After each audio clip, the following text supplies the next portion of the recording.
He was just a broke, exhausted single dad, hoping for a normal evening out. She was a ruthless, paralyzed billionaire CEO waiting for a corporate assassin.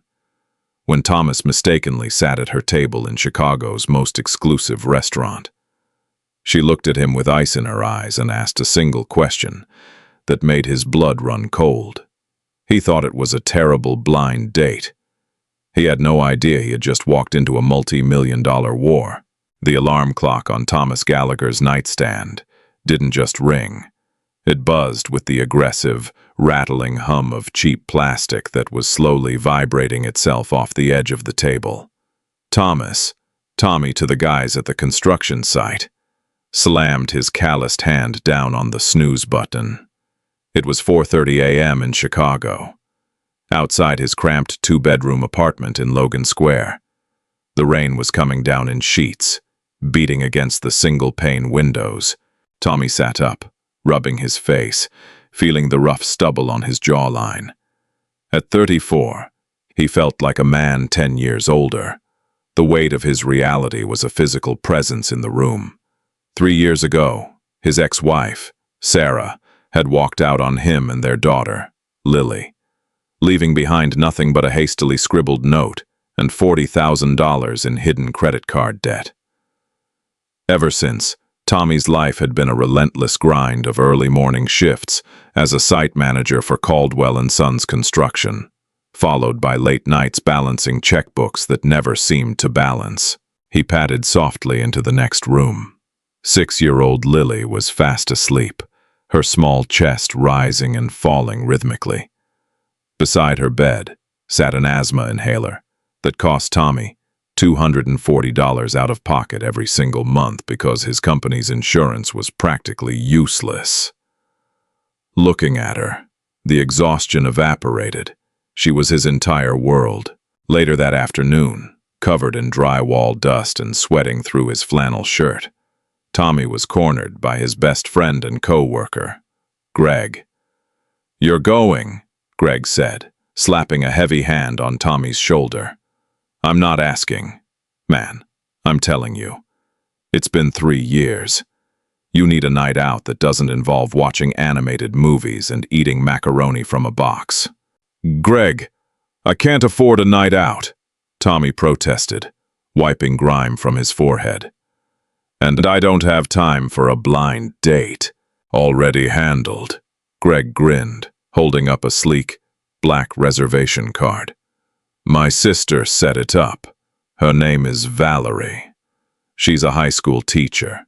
Sweet, normal, down to earth. She'll be wearing an emerald green dress. 8 o'clock at the Capitol Grill downtown.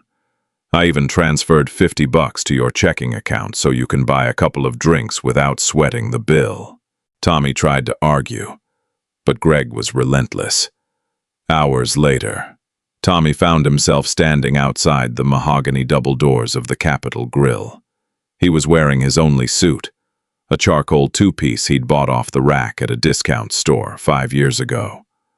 He felt like an imposter among the Porsches and Mercedes-Benzes lined up at the valet. Inside, the restaurant was a symphony of clinking crystal, low jazz, and the murmur of Chicago's elite. The maitre d' looked at Tommy with a practiced, thinly veiled disdain. "I'm supposed to meet someone," Tommy said, his voice tighter than he wanted it to be. "A woman in a green dress." The maitre d' scanned the dimly lit room and gestured toward a secluded booth in the back corner.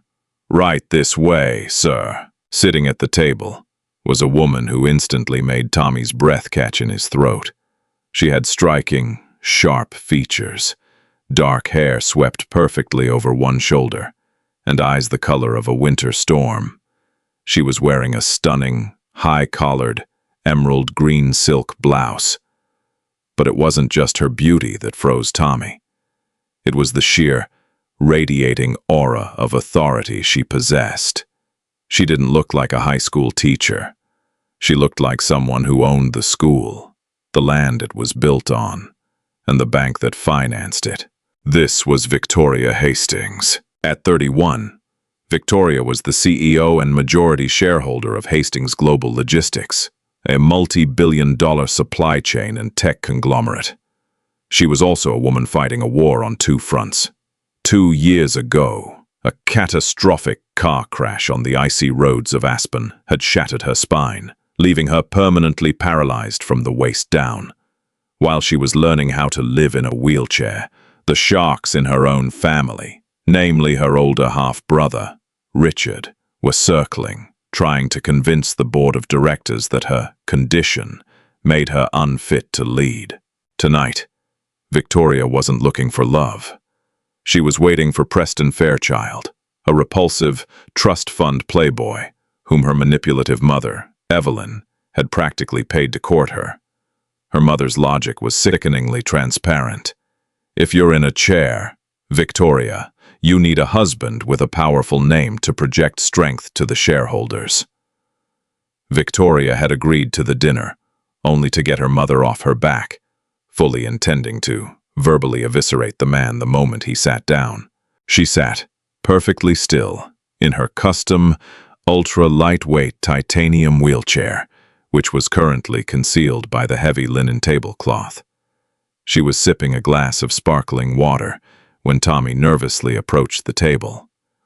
Tommy cleared his throat, offering a hesitant, boyish smile. "Hi, Valerie? I'm Tommy, Greg's friend." Victoria's icy gaze snapped up to him. She didn't hear the name Valerie. She just saw a man in an ill-fitting, cheap suit standing before her. She assumed this was Preston Fairchild, or perhaps some low-level corporate lackey her brother had sent to intimidate her into selling her shares. Before Tommy could even pull out his chair, Victoria's voice cut through the ambient noise of the restaurant like a perfectly sharpened blade. "Before you sit down, I need to know," she said, her tone dripping with absolute, freezing contempt. "Did my mother pay you up front to endure this little charade? Or do you only get the check if you manage to last through dessert?" Tommy froze, his hand hovering over the back of the chair. The smile vanished from his face, replaced by a look of sheer, unadulterated bewilderment. For a solid 5 seconds, the only sound Tommy heard was the clinking of silverware from the adjacent tables. He stared at the beautiful, terrifying woman in the emerald blouse. Valerie, the high school teacher, has a deeply messed up sense of humor, he thought. Then, something shifted in Tommy. He was tired. He had spent his entire day arguing with subcontractors over the price of steel rebar, and he had spent the last 3 years letting life kick him while he was down. He wasn't going to let this woman, no matter how beautiful or intimidating, treat him like a charity case on a blind date. Tommy let out a dry, breathy chuckle, pulled the chair out, and sat down directly across from her. He leaned forward, planting his elbows on the crisp white tablecloth, completely invading her fiercely guarded personal space. "I'll have you know," Tommy said, his voice dropping an octave, losing all its previous nervousness. "I'm paying for my own overpriced chicken tonight. But if your mom is handing out checks to guys just for sitting across from you, I could definitely use one. My kid needs winter boots, and the brakes on my Honda are starting to sound like a dying cat." Victoria blinked. It was a microscopic physical reaction, but for her, it was the equivalent of a gasp. She stared at the man sitting across from her. He didn't shrink under her gaze. He didn't offer a sycophantic, practiced smile. He was looking at her with a mixture of exhaustion and defiance. She let her eyes dart down to his hands. They were rough, scarred, with calluses thick on his palms and dirt permanently etched into the cuticles. These were not the manicured, lotion-soft hands of Preston Fairchild, the trust fund heir. "Who the hell is this?" Victoria thought, her brilliant analytical mind racing. "He said his name was Tommy. He thinks my name is Valerie." A rare, almost dangerous thrill sparked in Victoria's chest. For the last 2 years, Every single person she interacted with either looked at her with pathetic, suffocating pity because of her wheelchair, or they looked with predatory greed because of her billions. But this man, he was looking at her like she was just a woman who had insulted him, and he was firing right back. "I apologize," Victoria said smoothly, deciding in a split second to lean into the mistake. "It's been a very long day, and I was expecting someone different. I'm Victoria, not Valerie," Tommy asked, raising an eyebrow. "Victoria," she confirmed, offering a small, enigmatic smile. "And it seems we are both victims of a mistaken identity. I am waiting for someone I despise, and you are evidently looking for someone else in a green dress." Tommy looked around the restaurant. There were no other women in green. He looked back at Victoria, letting out a heavy sigh. "Well, my friend Greg set this up. He's an idiot. I'm guessing he got the restaurant wrong. Or the day wrong. Probably both. Look, I can leave if you want to wait for your despised person." "No!" Victoria said quickly. The word slipped out faster than she intended. She cleared her throat, regaining her icy composure. "No. The person I am waiting for is predictably late, and I find myself suddenly curious about dying Honda brakes. Stay for a drink, Tommy." Tommy hesitated, then gave a lopsided grin that inexplicably made Victoria's stomach tighten. "All right, Victoria, but I'm only drinking beer. If I look at the wine list here, I think my bank account will spontaneously combust. For the next 2 hours, a bizarre, captivating magic unfolded in the corner booth of the Capitol Grill. Victoria, the ruthless CEO who routinely dismantled rival companies before her morning coffee, found herself completely mesmerized by a blue-collar construction manager. Tommy had no filter. He didn't know he was talking to royalty, so he didn't treat her like it. He told her about the chaotic joy of raising Lily. He talked about how funny it was to try and braid a 6-year-old's hair with hands that usually wielded a hammer. He also, inadvertently, gave her a masterclass in the realities of Chicago real estate. "It's getting brutal out there," Tommy said, taking a sip of his draft beer. "My company, Caldwell & Sons, we're a good crew, but these massive corporate conglomerates are squeezing us to death. There's this one monolith, Hastings Global. They just bought up the entire South Loop development rights. They're intentionally delaying permits to starve out the small contractors so they can buy our contracts for pennies on the dollar. It's dirty. The people in the high-rises making these calls. They don't care that they're bankrupting guys who just want to feed their kids." Victoria's hand tightened around the stem of her water glass until her knuckles turned white. Hastings Global, her company. She knew about the South Loop project, but her brother, Richard, was overseeing the real estate acquisitions. Richard had assured her in the last board meeting that the delays were due to municipal red tape, not corporate sabotage. Tommy was inadvertently handing her the exact evidence she needed to prove her brother was operating a shadow monopoly and violating antitrust laws. That sounds incredibly frustrating," Victoria said, carefully masking the furious storm brewing behind her eyes. "These executives at Hastings, you think they know the damage they're causing?" "They know," Tommy said softly, swirling his beer. "They just don't care. To them, it's a spreadsheet. To me, it's my daughter's medication." By the time the bill came, Tommy firmly placed his credit card down to pay for his beer and his chicken, completely ignoring Victoria's attempt to cover it. "I got my half," he insisted. "You are a very stubborn man, Thomas Gallagher," she noted, a genuine, warm smile finally breaking through her cold exterior. "You have no idea," he laughed, He stood up and stepped around the table to pull her chair out. "Can I walk you to your car?" Victoria's heart did a strange, painful flutter. This was the moment. The moment men usually faltered. The moment the magic died, replaced by awkwardness, pity, or revulsion. "I appreciate the offer, Tommy," she said quietly, "but I bring my own wheels." With a smooth, practiced motion, Victoria pushed herself back from the table. The heavy tablecloth fell away, revealing the matte black frame of her titanium wheelchair. She looked up at him, bracing herself for the inevitable reaction. The wide eyes, the stammered apologies, the sudden, tragic shift in his posture. Tommy looked down at the chair. He looked back up at her face. He didn't flinch. His expression didn't change from the warm, grounded look he had given her all night. "Well," Tommy said, his eyes crinkling at the corners, "in that case, you're driving. The valet is going to take at least 20 minutes to find my piece of junk, and your ride looks way faster." Victoria's breath caught.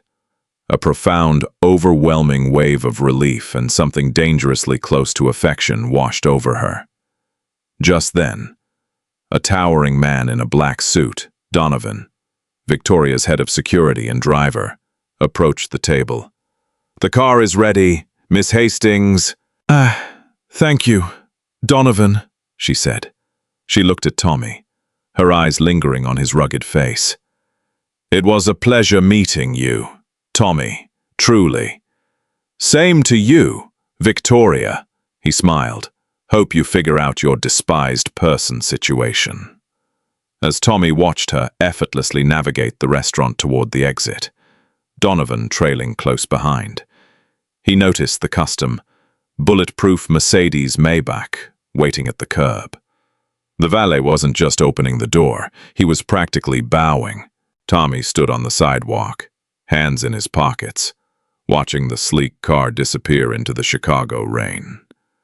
"Greg," Tommy muttered to himself, shaking his head. "Who the hell was that?" The warm glow of the previous evaporated the second Tommy stepped onto the dirt-packed construction site of the South Loop development at 6 in the morning. The air was thick with the smell of diesel exhaust and impending disaster. Instead of the usual roar of excavators and the shouts of foremen, the site was dead quiet. 40 men in hard hats were gathered around the central trailer, their breath pluming in the freezing morning air. Standing on the steps of the trailer was Arthur Caldwell, a man in his 60s who looked like he had aged 10 years overnight. "Listen up, boys!" Caldwell shouted, his voice cracking. He was holding a stack of pristine, terrifyingly thick, legal documents. "I don't have a good way to say this. At midnight last night, Hastings Global pulled our funding. They triggered a default clause on our steel delays they orchestrated by withholding the municipal permits. As of this morning, the South Loop project is seized." A murmur of panic ripped through the crowd. Tommy shoved his way to the front. "Arthur, what are you saying?" Caldwell looked at Tommy, his eyes red-rimmed. "I'm saying we're done, Tommy. The firm is filing for Chapter 11 bankruptcy this afternoon. Everybody pack your tools. You're all laid off. I'm so sorry." The words hit Tommy like a physical blow to the sternum. Laid off. Bankrupt. He thought of the $240 he needed for Lily's inhaler. He thought of the rent due in 4 days. The world started to spin, a cold sweat breaking out on the back of his neck. He had survived so much, worked so hard, and in the stroke of a pen by some faceless billionaire in a glass tower, his entire life was dismantled. Across the city, in the penthouse suite of the towering glass and steel Hastings building, a very different kind of storm was raging. Victoria Hastings was not in a good mood. After returning from her accidental date, she had stayed up until 4 a.m., tearing through the encrypted servers of her own company's real estate division. What she found made her blood boil. Tommy had been right. It wasn't just unethical, it was illegal. Her brother, Richard, alongside the company CFO, David Kravitz, had created a series of shell companies. They were purposely strangling small contractors out of their money, forcing them into bankruptcy, and then buying the heavily discounted debt. It was a hostile takeover of Chicago's grassroots infrastructure, and Richard was using Victoria's company name to do it. Worse, Richard was plotting to use the massive profits from this illegal scheme to buy out the remaining board members and officially vote Victoria out as CEO. At 9:00 a.m., Victoria rolled into the executive boardroom on the 50th floor. The heavy oak doors slammed shut behind her, echoing like a gunshot. Sitting at the massive conference table were Richard, handsome, smug, wearing a $5,000 Brioni suit, and Kravitz, who looked perpetually nervous. "Victoria," Richard smiled, leaning back in his leather chair. "We didn't expect you this morning. How was your date with Preston? Mother said you were quite dreadful to him." "Preston never showed. I'm assuming he was terrified, which shows a surprising amount of intelligence on his part," Victoria said, her voice dangerously calm as she maneuvered her chair to the head of the table. "But we aren't here to talk about my social life, Richard. We are here to talk about the South Loop project." Richard's smile faltered for a fraction of a second. "What about it? It's proceeding smoothly. We just acquired the primary contractor's debt this morning. Caldwell and Sons. We got it for pennies." Victoria tossed a thick manila folder onto the table. It slid perfectly across the polished mahogany, coming to rest right in front of Richard. "You didn't acquire their debt, Richard," she said, her eyes flashing with lethal intensity. You manufactured their default. You withheld the zoning permits you already had approved in your desk drawer for 3 weeks, forcing Caldwell to miss the steel delivery deadline. It's corporate extortion, and you used Hastings funds to do it." Kravitz went pale, looking frantically at Richard. How did she get those emails?" "Shut up, David!" Richard hissed. He looked back at Victoria, dropping the charade. His expression hardened into a vicious sneer. "Grow up, Victoria. This is how real estate works.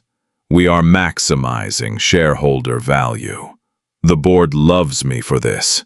You're sitting in that chair playing moral high ground while I am making this company billions. You are exposing this company to federal racketeering charges." Victoria shot back. "I am the CEO. I am voiding the Caldwell and Sons acquisition." "You can't!"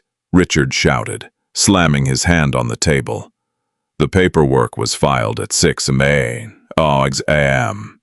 It's done. Caldwell is dead. You want to save them? You'd have to buy them out personally, and you don't have the liquid capital to float a failing construction firm." Victoria stared at her brother. He was right. Undoing the legal labyrinth Richard had built would take months of litigation. And by then, the men working for Caldwell, men like Tommy, would have already lost everything. She looked down at the documents in the folder. On the front page of the site manager reports was a signature she recognized from her background check at 3 a.m. Thomas Gallagher. She remembered Tommy's face from the night before. The desperation in his voice when he talked about his daughter. The utter lack of pity when he looked at her wheelchair. She had spent her entire life building walls to keep people out, to protect herself from the shocks. But Tommy wasn't a shock. He was a good man being crushed by the machine she owned. "Watch me," Victoria whispered softly to Richard. She spun her chair around and rolled out of the boardroom, pulling her platinum cell phone from her blazer pocket. "Donovan," she commanded as her head of security answered. "Find Thomas Gallagher. Bring him to my office immediately. And I have one legal draft, a personal acquisition contract. I'm buying a construction company." 2 hours later, Tommy was sitting in his kitchen, staring blankly at a pile of unpaid bills. Lily was at school, oblivious to the fact that her father's world had just ended. He had his phone in his hand, trying to build the courage to call his landlord and beg for an extension. A heavy knock at the door startled him.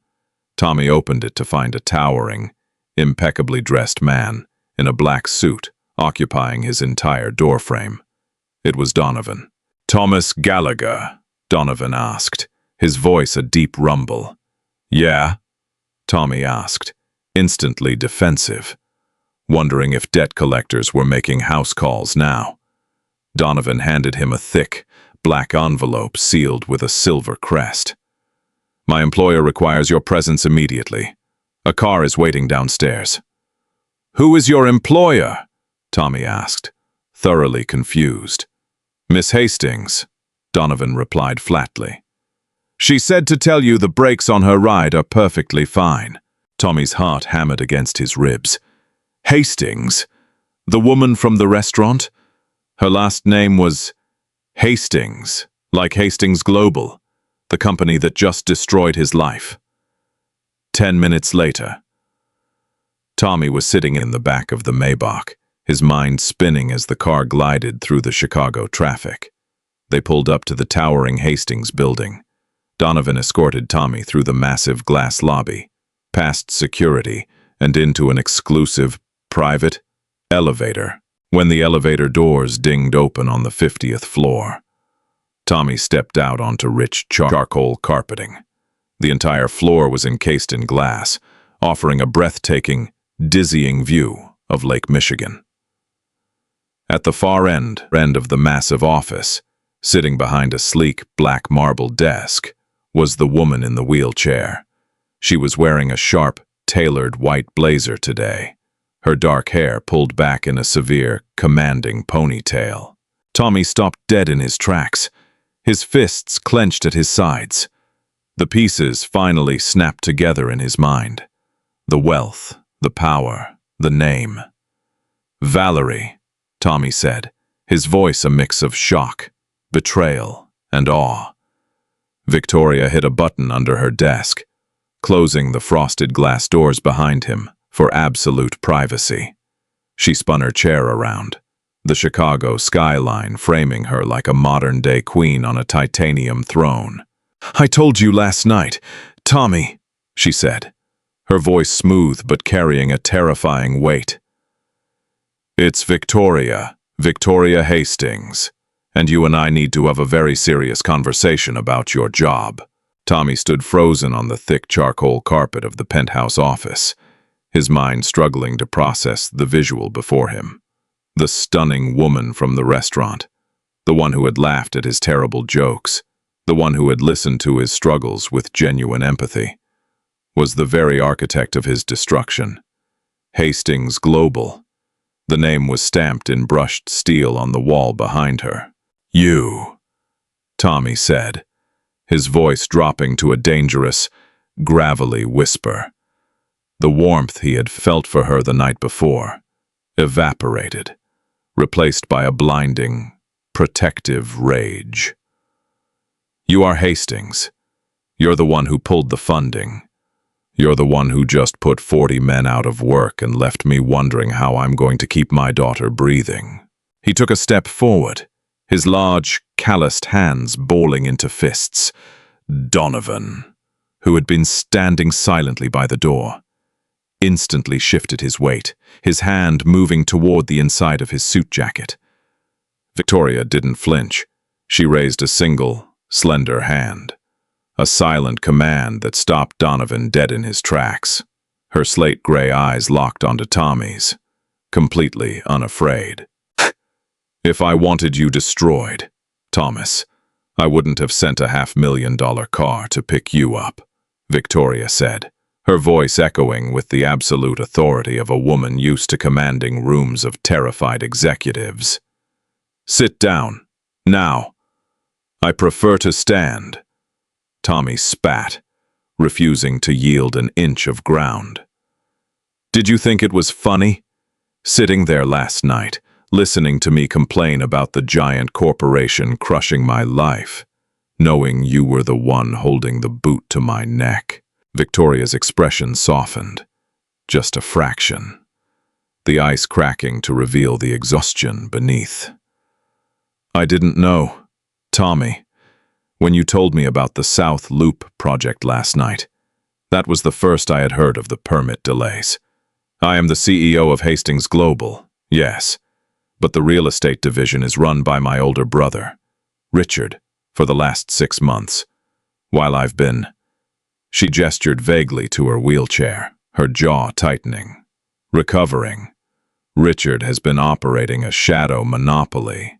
He intentionally starved your firm to buy your debt for pennies on the dollar. He filed the paperwork at 6 o'clock this morning. I only found out an hour ago. Tommy blinked, the sheer velocity of the corporate betrayal making his head spin. So you brought me here to apologize. Keep your apology. I need a job. I don't do apologies. Tommy, she said flatly, pulling a thick black folder from her desk and tossing it onto the glass surface. I do solutions. When Richard filed the paperwork to acquire Caldwell & Sons under the Hastings Corporate's umbrella, I blocked it, which meant Caldwell was dead in the water. So, I used my personal trust to buy the company outright, out of my own pocket. Tommy stared at her, uncomprehending.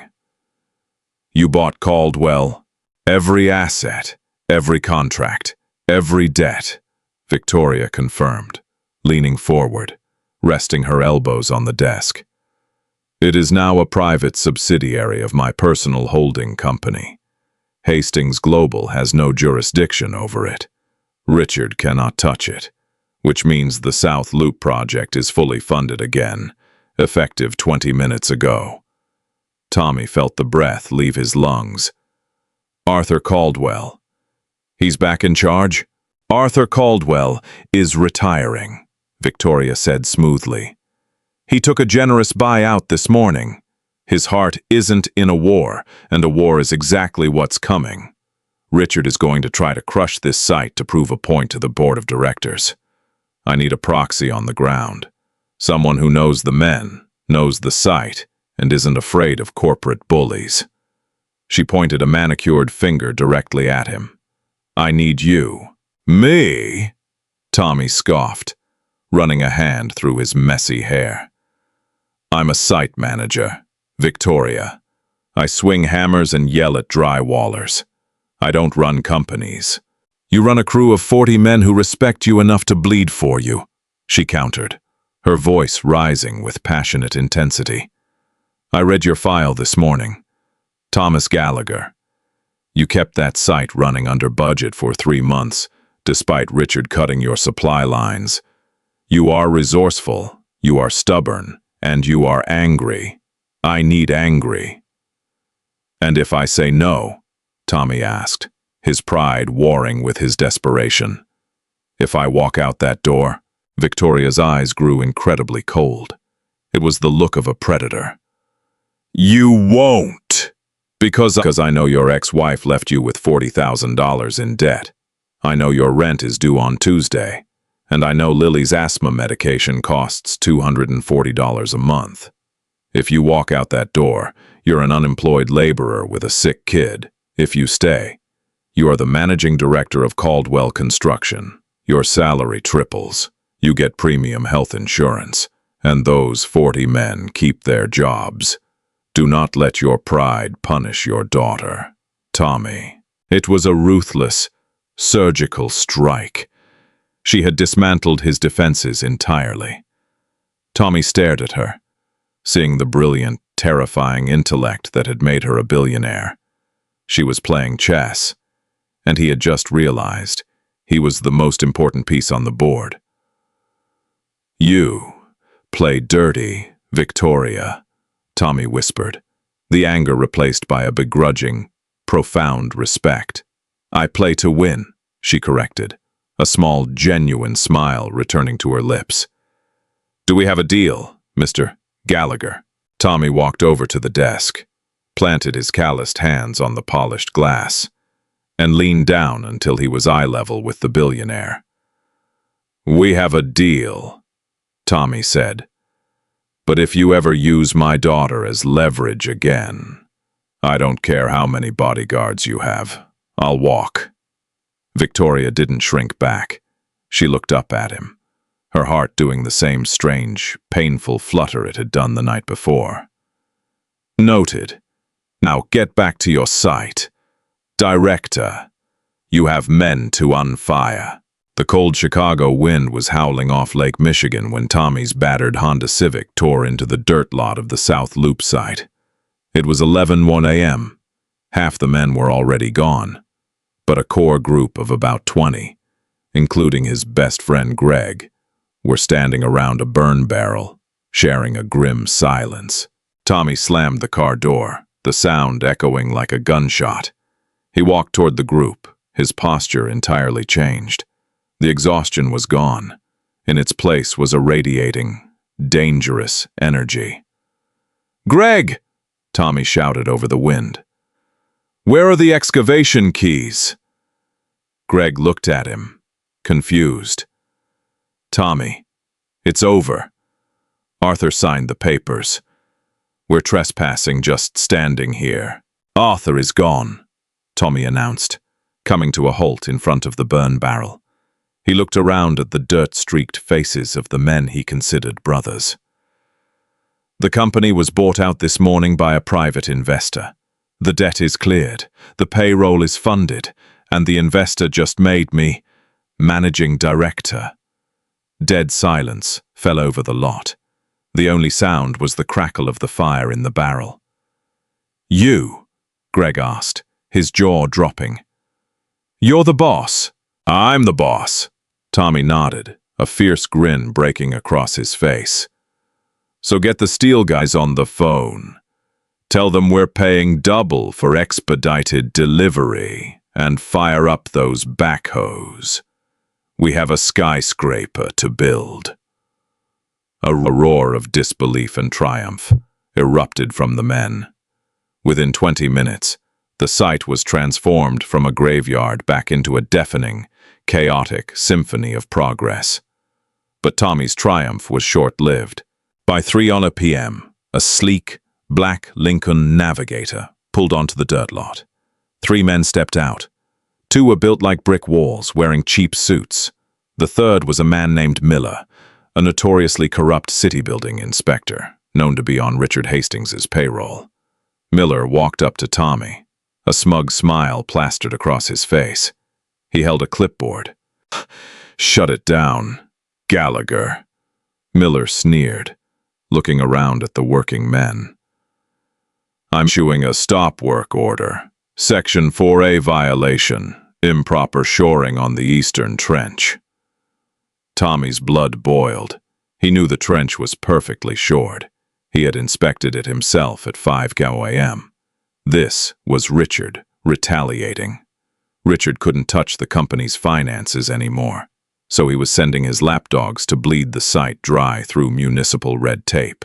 "The trench is fine, Miller," Tommy said, stepping squarely into the inspector's personal space. "And you know it." "I say it's not," Miller countered, tapping his pen on the clipboard. "And my signature is the only one the city cares about.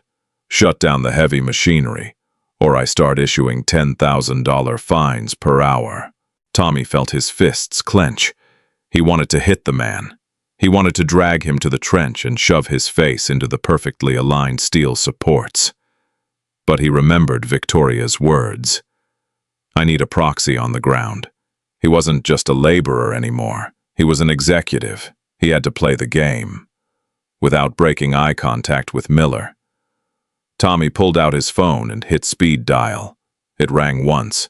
"Victoria," Tommy said loudly, ensuring Miller could hear every word. "I have a city inspector named Miller here. He's issuing a fraudulent stop work order on the Eastern Trench." There was a brief pause on the other end. Then, Victoria's voice came through the speaker, as cold and sharp as cracked ice. "Put him on speakerphone." Tommy held the phone up. "You're on with the owner, Miller." Miller rolled his eyes. "Listen, lady, I don't care who you are." This is Victoria Hastings!" The voice on the phone cut in, silencing Miller instantly. The color drained from the inspector's face. "Mr. Miller, I am currently looking at your financial records.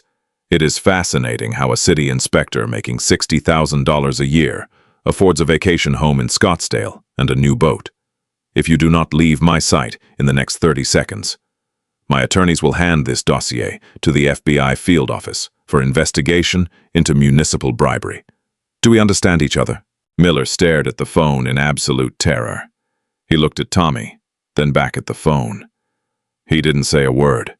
He just turned, practically sprinting back to the navigator, his goons scrambling after him. Tommy lowered the phone, a massive grin spreading across his face.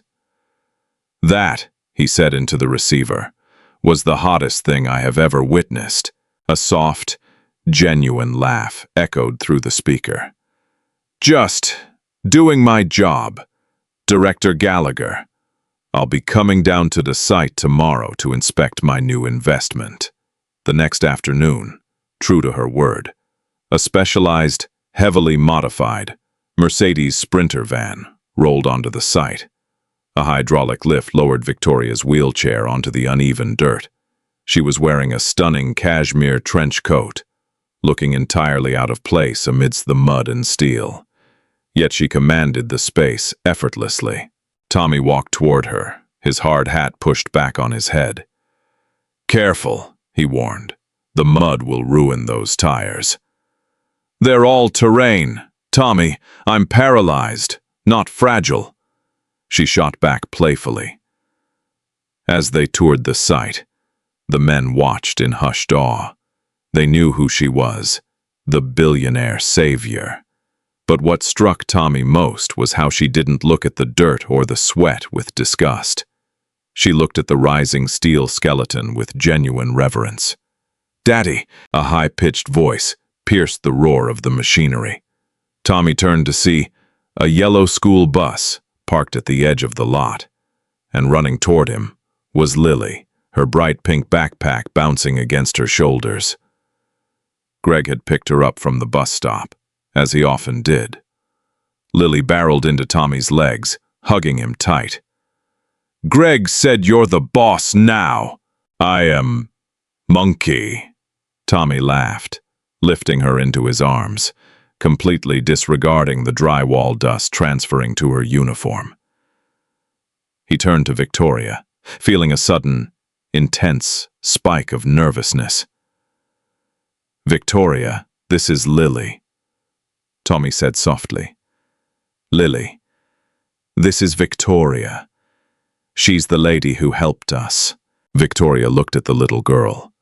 For the first time since the car crash that had broken her spine, Victoria felt a sudden, terrifying vulnerability. Children stared. Children asked questions. They were brutally honest about broken things. Lily tilted her head, her bright green eyes studying Victoria. She didn't look at Victoria's paralyzed legs. She looked straight at the matte black titanium frame of the wheelchair. "Whoa," Lily whispered, her eyes widening. "Are you a cyborg?" Tommy choked on a laugh, mortified. "Lily, no, you can't ask. It's okay." Victoria interrupted, a brilliant, unexpected smile breaking across her face. She wheeled herself closer to the little girl. "Not quite a cyborg. My legs got hurt a few years ago and they don't work anymore. So, I got this instead." "Is it fast?" Lily asked, completely unfazed by the tragedy of the explanation. "Very fast," Victoria whispered conspiratorially. "Sometimes I race the security guards in the office." Lily giggled, reaching out a small hand to touch the sleek armrest of the chair. Victoria looked from the little girl's hand up to Tommy's face. He was watching them with an expression of such pure, profound warmth that it made Victoria's breath catch. For the first time in 2 years, Victoria didn't feel like a billionaire, and she didn't feel like a tragedy. Sitting in the mud of a Chicago construction site, she just felt human. 3 weeks later, the war between Victoria and Richard escalated from the dirt of the construction sites to the velvet-lined halls of Chicago's elite. The annual Hastings Global Foundation Gala was being held at the historic Drake Hotel. It was a massive, glittering affair, heavily attended by the company's board of directors, major shareholders, and politicians. For Victoria, it wasn't a party, it was a battlefield. Richard had been whispering to the board that Victoria's recent erratic behavior, specifically buying a failing construction company with her private funds, was proof that her trauma had made her mentally unfit to lead. She needed to project absolute dominance tonight. She needed a +1 who wouldn't cower in front of the board. Someone who wasn't intimidated by Richard. She needed Tommy. When Tommy stepped out of his bedroom in his Logan Square apartment, Greg let out a low whistle. Victoria had sent a tailor to Tommy's apartment 2 days prior. He was currently wearing a bespoke, midnight blue tuxedo that fit his broad shoulders to absolute perfection. His usually messy hair was styled, and the rough stubble on his jaw was sharply trimmed. He looked like James Bond, if James Bond spent his days deadlifting steel I-beams. Dude, Greg said, handing Tommy a glass of cheap bourbon. If you don't marry this woman, I am going to. Shut up, Greg, Tommy muttered, adjusting his cuffs nervously. It's just a business dinner. She needs me to look intimidating so her brother backs off. Right, business, Greg smirked. Just remember, don't use the wrong fork, and if someone asks what you do, tell them you acquire assets. Sounds rich. An hour later, Tommy walked into the grand ballroom of the Drake Hotel, pushing Victoria's wheelchair.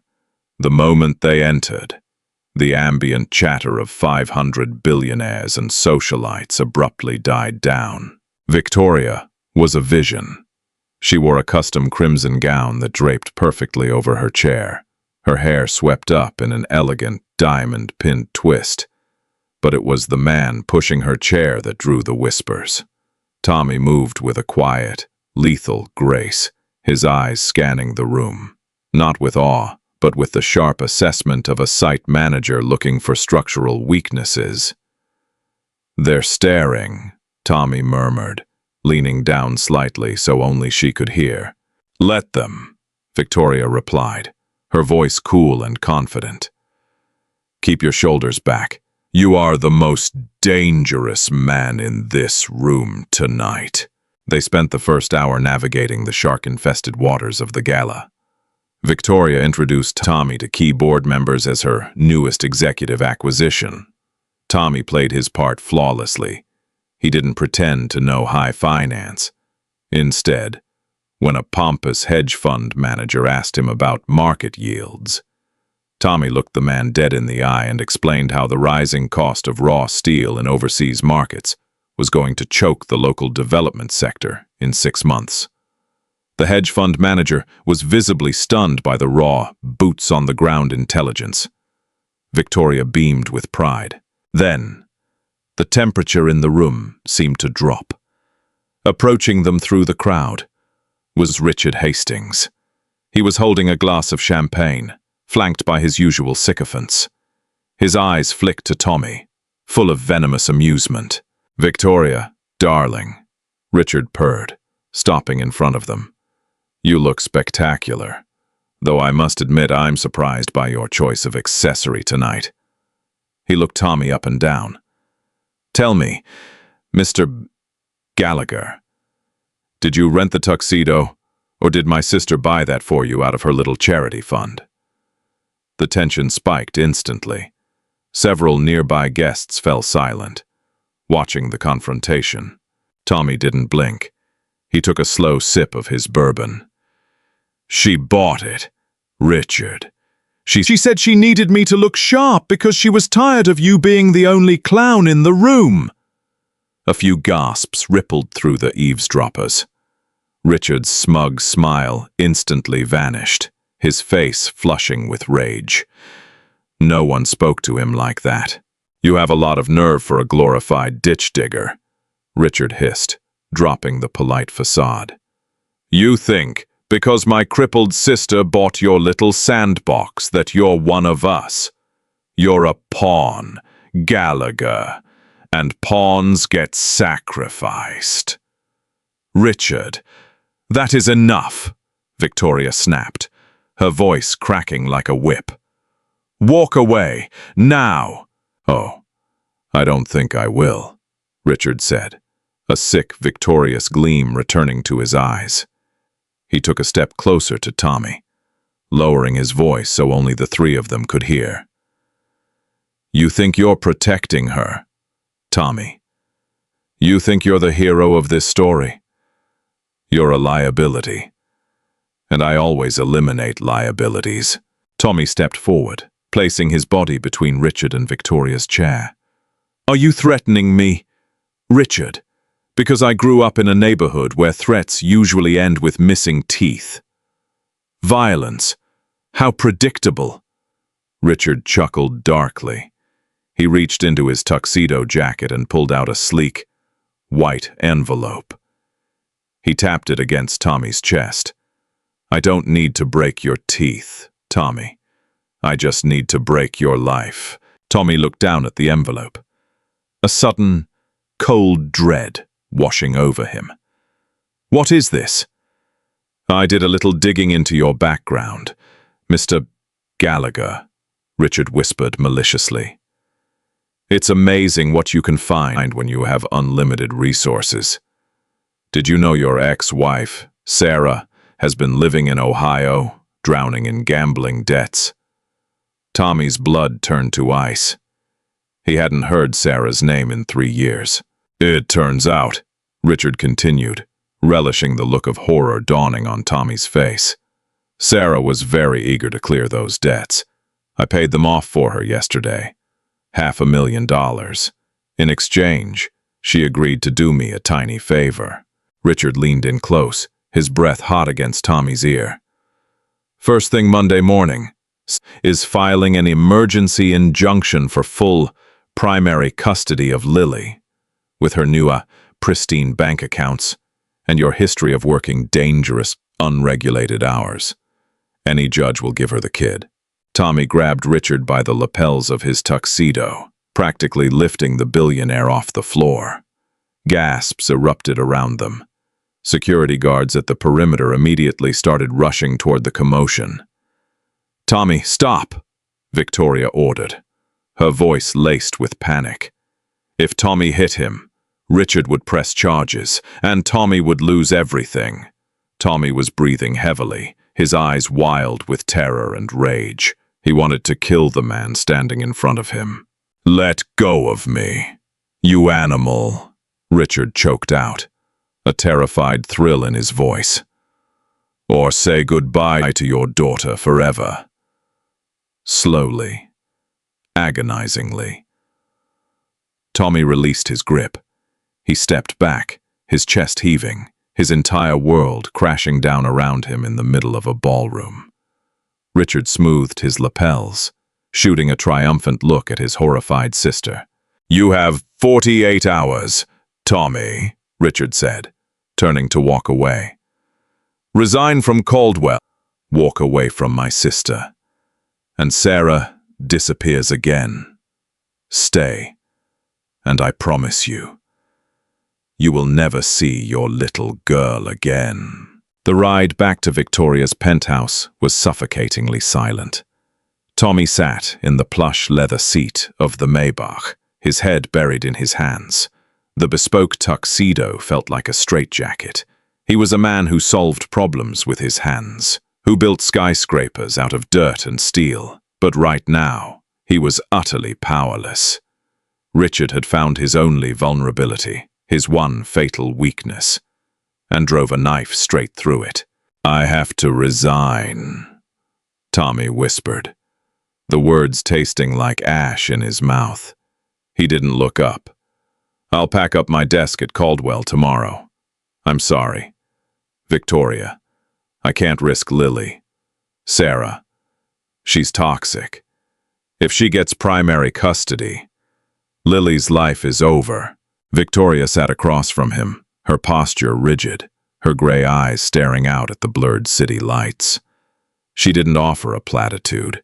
She didn't tell him everything was going to be fine. Instead, her mind was moving at 1,000 miles an hour, compartmentalizing the threat and calculating the exact trajectory required to obliterate her brother. "You are not resigning," Victoria stated, her voice devoid of panic, but vibrating with a terrifying, focused anger. Tommy snapped his head up, his eyes blazing. "Did you not hear what he said? He paid off her debts. She's filing the injunction on Monday. I am not letting my daughter become collateral damage in your family drama." "Thomas, listen to me," Victoria commanded, leaning forward, her gaze locking onto his. "Richard operates on intimidation. He thinks because he threw $500,000 at a gambling addict, he holds all the cards. But he made a mistake. A massive, arrogant mistake. He acted emotionally." "What does that mean?" Tommy asked, his anger faltering in the face of her absolute certainty. It means," Victoria said, pulling out her platinum phone and tapping a rapid sequence of numbers. $500,000 is a lot of liquid cash to move on a Friday afternoon without triggering a federal banking alert. If he used personal funds, it's blackmail. If he used Hastings Global corporate funds, it's wire fraud and embezzlement. Donovan. From the driver's seat, the privacy partition slid down silently. "Yes, Miss Hastings. Call Jessica Harding," Victoria ordered. "Tell her to assemble the crisis team in my penthouse in 20 minutes. I want full financial surveillance on my brother's private accounts. And I want a geolocation track on Sarah Gallagher." Richard wouldn't leave this to chance.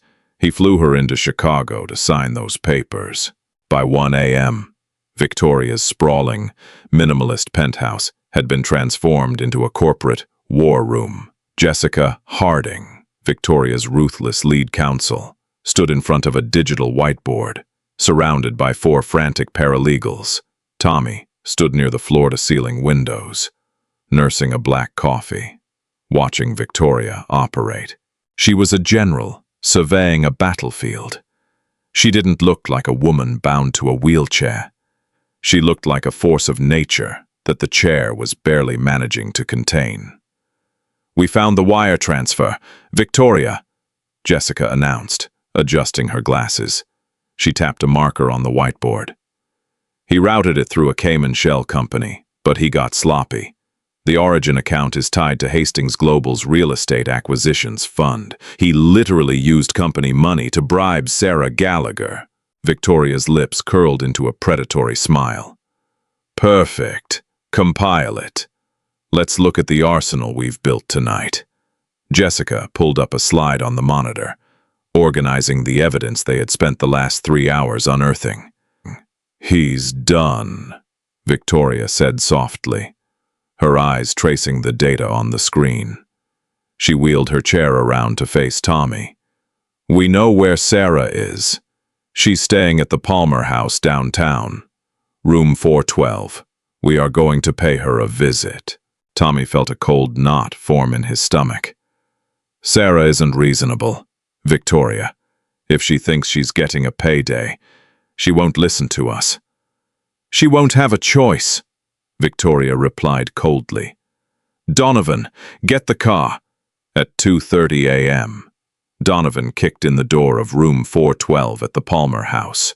Sarah Gallagher, a woman whose beauty had long been hollowed out by bad choices and desperate bets, shrieked, dropping a glass of cheap wine on the carpet.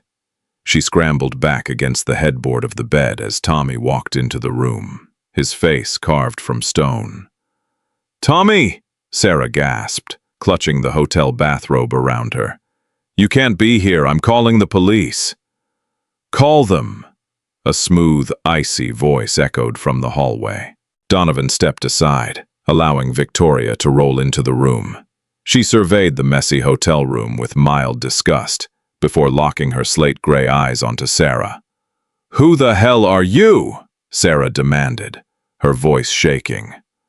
"I am the woman whose company funds you happily accepted yesterday to sell your daughter to my brother," Victoria said, her voice low and lethal.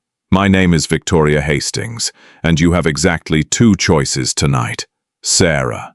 Jessica Harding stepped into the room, tossing a thick legal binder onto the foot of the bed. "Choice A," Victoria continued. "You proceed with the custody filing on Monday morning. In response, my attorneys will hand this binder to the FBI. It proves you conspired to commit federal wire fraud and extortion. You will face a minimum of 10 years in a federal penitentiary. Lily will grow up knowing her mother is a convicted felon." Sarah's face drained of all color. She looked frantically at Tommy. "Tommy, you wouldn't let them do this to me." "You tried to take my kid for a payout, Sarah," Tommy said, his voice entirely devoid of sympathy. "You're lucky I'm letting her do the talking." "What is choice B?" Sarah whispered, tears of panic spilling over her cheeks. "Choice B," Victoria said, leaning forward. "You sign a binding, irrevocable surrender of all parental rights to Thomas. Right here, right now. You keep the $500,000. I don't care about the money. You pack your bags, you get on a plane to Europe, and you never, ever contact Thomas or Lily again. If you do, the FBI gets the binder." It took Sarah less than 30 seconds to reach for a pen. Watching his ex-wife sign away their daughter without a second thought felt like a punch to Tommy's gut, but the overwhelming wave of relief that followed was intoxicating. Lily was safe. The threat was neutralized. Tommy looked down at Victoria. She had just weaponized her entire empire to protect his family. The realization hit him with staggering force. He was falling deeply, irreversibly in love with her. Monday morning arrived with a torrential downpour, the Chicago skyline hidden behind a wall of gray mist. In the penthouse boardroom of the Hastings building, the atmosphere was suffocatingly tense. The 12 members of the Hastings Global Board of Directors sat around the massive mahogany table. At the head of the table stood Richard, radiating smug, unshakable confidence. "Ladies and gentlemen of the board," Richard began, adjusting his silk tie, "I called this emergency meeting today to address the alarming, erratic, and frankly dangerous behavior of our CEO, Victoria Hastings.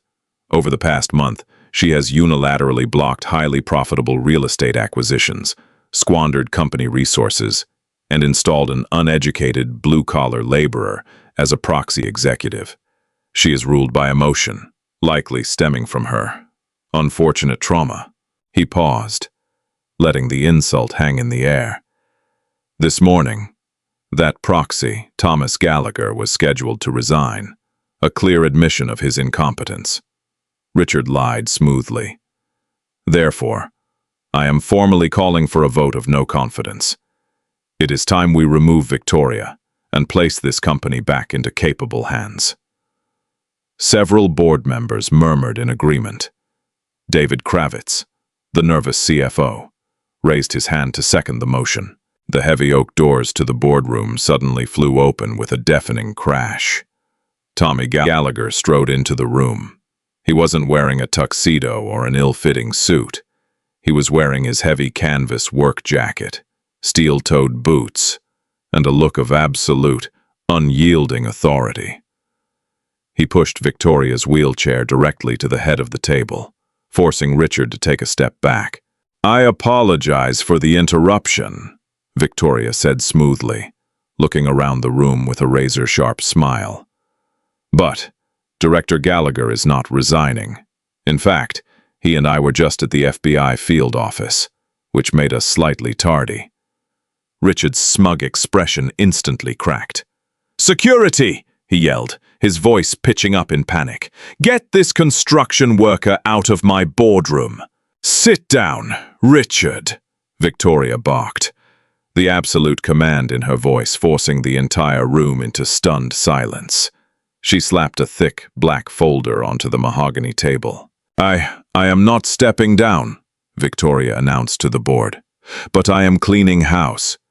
Over the past 6 months, Richard Hastings has operated a shadow monopoly, intentionally strangling small contractors to manufacture defaults. Worse, on Friday afternoon, he embezzled $500,000 from the Hastings Real Estate Fund to bribe a civilian in a pathetic attempt to extort Director Gallagher. "That's a lie," Richard shouted, his face turning a blotchy purple. "She's insane! Kravitz, tell them!" He turned to the CFO, but Kravitz was staring at the doorway, his face pale as a sheet. Standing just outside the glass walls of the boardroom were 4 men in dark windbreakers, with FBI printed in bold yellow letters across the back. Jessica Harding walked into the room, distributing copies of the wire transfers, the offshore routing numbers, and Sarah's signed testimony to every board member. "The evidence is incontrovertible," Victoria stated, her voice echoing in the dead silent room. "Richard, you are officially terminated from Hastings Global. The board does not need to vote on my competency today. They need to vote on how quickly to distance this company from you before the federal indictment goes public at noon." Richard looked wildly around the table. The board members were flipping through the documents, their expressions shifting from shock to outright disgust. His empire, built on manipulation and cruelty, was collapsing in real time. He lunged toward Victoria. "You crippled bitch! You set me up!" Before Richard could close the distance, Tommy stepped in front of the wheelchair, with a fluid, brutally efficient motion. Tommy grabbed Richard by the collar of his custom suit, spun him around, and slammed him face first onto the polished mahogany table. "I told you." Tommy leaned down, his voice a gravelly whisper in Richard's ear. "I grew up in a neighborhood where threats end with missing teeth. You're lucky I'm on the clock." The FBI agents flooded into the room. They pulled a sobbing, screaming Richard off the table, slapping handcuffs on his wrists. David Kravitz didn't even try to run. He simply put his hands out, crying quietly as an agent cuffed him. Within 3 minutes, the boardroom was cleared of the traitors. The remaining board members sat in stunned, terrified silence. Victoria straightened her blazer, her expression flawlessly composed. She looked at the 12 billionaires sitting around her table. "Now," Victoria said, steepling her fingers, "unless there are any further questions regarding my competency to lead this company, I suggest we return to maximizing shareholder value." Meeting adjourned. 6 months later, the Chicago air was warm, filled with the promise of summer. The South Loop project was nearly complete. A massive, glittering skyscraper of glass and steel pierced the sky, a testament to resilience and hard work. At the base of the tower, hundreds of workers were packing up their gear for the day. Tommy stood near the foreman's trailer, signing a stack of final inspection approvals. He wore a custom-tailored suit now, though he still paired it with his scuffed steel-toed boots. He was the official managing director of Caldwell Construction, and under his leadership, the firm had become the most sought-after blue-collar developer in the Midwest. "Gallagher!" Tommy looked up. Rolling across the freshly paved plaza was Victoria. She looked breathtaking in a lightweight navy sundress, her dark hair blowing in the wind off the lake. Tommy handed the clipboard to Greg. "Take over, man." "You got it, boss." Greg grinned, watching Tommy jog over to Victoria. "You shouldn't be out here without a hard hat, Miss Hastings," Tommy teased, leaning down to kiss her softly on the cheek. "It's a finished plaza, Tommy." Victoria smiled. reaching up to adjust his collar. Besides, I'm the owner. I make the rules. The transformation in Victoria over the last 6 months had been profound. With Richard in a federal penitentiary and the board firmly under her absolute control, the weight of 1,000 wars had lifted off her shoulders. But more importantly, her walls had come down. Lily wanted to know if we're still going for ice cream tonight, Tommy said, walking alongside her as they navigated the plaza. Absolutely, Victoria beamed. I promised her I would race her to the pier. I've had Donovan install new ceramic bearings in my wheels. I'm going to destroy a 6-year-old in a foot race today. Tommy laughed, a deep, resonant sound that filled the empty plaza. You are brutally competitive. That's why you love me, she shot back, a playful glint in her eye. Tommy stopped walking. He looked down at the brilliant, terrifying, beautiful woman who had single-handedly saved his life, his career, and his daughter. He knelt down on one knee, bringing himself perfectly to eye level with her. Victoria's breath caught, her eyes widening slightly. I do love you, Tommy said quietly, taking her hands in his rough, calloused ones. I loved you when I thought you were a high school teacher named Valerie. I loved you when you terrified a city inspector, and I loved you when you went to war for my little girl. He reached into his pocket and pulled out a small, velvet box. He flipped it open to reveal a stunning, elegant, diamond ring. It wasn't flashy or ostentatious. It was perfectly, structurally flawless. Thomas, Victoria whispered, a rare tear slipping down her cheek. I'm just a broke single dad who sat at the wrong table. Tommy smiled, his eyes shining with emotion. But if you're willing to overlook that, will you marry me, Victoria? Victoria looked at the ring, then at the man who had seen past her money, past her wheelchair, and past her armor. She didn't hesitate. Yes, she laughed, wiping the tear away. Yes, Tommy. And for the record, it was the best wrong table you ever sat at.